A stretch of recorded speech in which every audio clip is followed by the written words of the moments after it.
ಬಂಗಾರಪೇಟೆ ಪಟ್ಟಣದ ಶಾಂತಿನಗರದಲ್ಲಿರುವ ಶ್ರೀ ವೆಂಕಟರಮಣ ಸ್ವಾಮಿ ದೇವಾಲಯಕ್ಕೆ ಪೂಜೆ ಸಲ್ಲಿಸುವ ಮೂಲಕ ಎನ್ಡಿಎ ಮಿತ್ರ ಪಕ್ಷವಾದ ಜೆಡಿಎಸ್ ಅಭ್ಯರ್ಥಿ ಮಲ್ಲೇಶ್ ಬಾಬು ಪರವಾಗಿ ಸಂಸದ ಎಸ್ ಮುನಿಸ್ವಾಮಿ ಜೆಡಿಎಸ್ ಹಾಗೂ ಬಿಜೆಪಿ ಮುಖಂಡರೊಟ್ಟಿಗೆ ಪಟ್ಟಣದ ಪ್ರಮುಖ ಬೀದಿಗಳಲ್ಲಿ ಸಾಗಿ ಅಬ್ಬರದ ಪ್ರಚಾರ ನಡೆಸಿದರು. ಬಳಿಕ ಮಾತನಾಡಿದ ಅವರು, ಈ ಬಾರಿ ಕೇಂದ್ರ ಸರ್ಕಾರ ಅಧಿಕಾರಕ್ಕೆ ಬರೋದು ಖಚಿತ. ಕೋಲಾರ ಕ್ಷೇತ್ರದ ಮೈತ್ರಿ ಅಭ್ಯರ್ಥಿ ಎಂ ಮಲ್ಲೇಶ್ ಬಾಬು ಅವರಿಗೆ ಬಂಗಾರಪೇಟೆ ಕ್ಷೇತ್ರದಲ್ಲಿ ಸರಿಸುಮಾರು 1 ಲಕ್ಷಕ್ಕೂ ಅಧಿಕ ಮತಗಳನ್ನು ನೀಡಿ ಕೇಂದ್ರ ಸಂಸತ್ತಿಗೆ ಕಳುಹಿಸಿಕೊಡಲು ಪಣ ತೊಟ್ಟು ಮತ ಹಾಕಿರಿ ಎಂದು ಪ್ರಚಾರ ಮಾಡುವ ಮೂಲಕ ನರೇಂದ್ರ ಮೋದಿ ಅವರನ್ನ 3ನೇ ಅವಧಿಯ ಪ್ರಧಾನಿಯಾಗಿ ಮಾಡಬೇಕಾಗಿ ಜೆಡಿಎಸ್ ಅಭ್ಯರ್ಥಿ ಪರವಾಗಿ ಮತ ನೀಡಲು ಮನವಿ ಮಾಡಿದರು.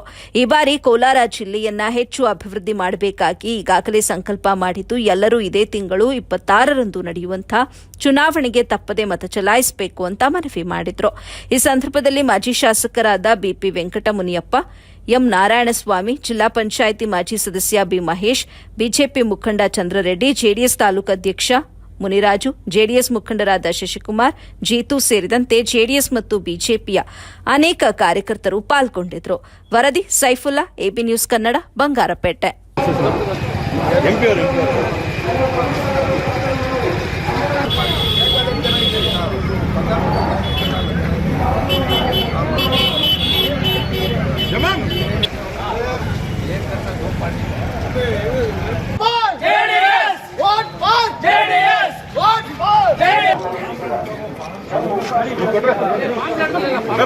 ನಮಗೊಂದೇ ಉದ್ದೇಶ, ನರೇಂದ್ರ ಮೋದಿ ಅವರನ್ನ ಪೂರ್ಣವಾಗಿ ಪ್ರಧಾನಮಂತ್ರಿ ಮಾಡಬೇಕು.